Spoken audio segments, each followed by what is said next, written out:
Next हमारे पास है negative sentences.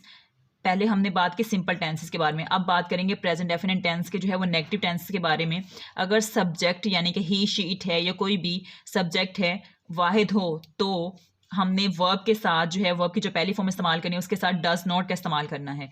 यानी कि अगर सेंटेंस में हमारे पास आ गया है ही है, शी है, इसके अलावा इट है या कोई भी जो है वो सिंगुलर नाउन आ गया है, सिंगुलर नाउन है, तो हमने वर्ब के साथ डज नॉट का जो है वो इजाफा करना है।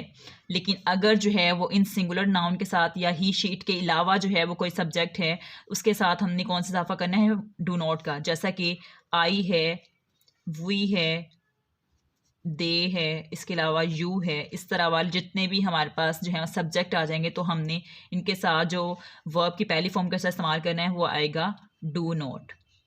जैसा कि इसको बनाने का तरीका देख लेते हैं, मनफी सेंटेंसेस के बनाने का जो है वो मेथड देख लेते हैं। सबसे पहले आएगा सब्जेक्ट आएगा, फिर उसके बाद डू नॉट या हमारे पास आएगा डज नॉट आएगा, फिर वर्ब की फर्स्ट फॉर्म इस्तेमाल करेंगे, फिर उसके बाद आएगा ऑब्जेक्ट।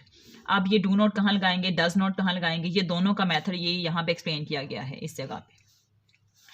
इसके देख लेते हैं। He does not learn the lesson daily, इसमें ही आ गया, ही के साथ डज नॉट का इजाफा करेंगे। The dog does not eat fruit, dog जो है ये सिंगुलर है तो इसके साथ भी डज नॉट का इजाफा करेंगे। बाकी सारा टेंस जो बनेगा वो हमारे पास सिंपल की तरह ही है, सिर्फ वर्ब की फर्स्ट फॉर्म से पहले डू नॉट या डज नॉट का इजाफा करेंगे, सिर्फ इतना सा मेथड जो वो चेंज होगा, बाकी सारा एज इट इज़ है। I do not like smoking, इसमें आई जो है ये हमारे पास है तो सिंगुलर, लेकिन ये थर्ड पर्सन नहीं है तो इसके साथ जो है वो डू नॉट का इजाफा करेंगे, डू नॉट आ जाएगा। They do not play hockey, इस सेंटेंस में दे है जो हमारे पास प्लूरल है, प्लूरल के साथ जो है वो डू नॉट का इजाफा करेंगे। मनफी जुमलों के बाद है इंटेरोगेटिव सेंटेंस यानी कि सवालिया जुमले। इसमें जो है वो क्वेश्चन पूछा जाता है। इनमें आमतौर पर डू और डज जो है सब्जेक्ट से पहले आते हैं। जैसा कि नेगेटिव में हमने देखा, हमने डू नॉट या डज नॉट का इस्तेमाल करना है, इसमें डू और डज का इस्तेमाल करेंगे लेकिन इसमें नोट का इस्तेमाल नहीं आएगा। और दूसरा इसमें ये रूल है कि डू और डज जो हमने इस्तेमाल करने हैं वो वैसे ही इस्तेमाल करने हैं, ही शी इट या सिंगुलर के साथ डज आएगा, और जो है वो वैसे ही इस्तेमाल करने हैं जैसा कि ही शी है, ही शी सिंगुलर नाउन के साथ आएगा, और डू जो है ये हमारे पास प्लूरल के साथ आएगा, या हम कह सकते हैं आई के साथ आएगा।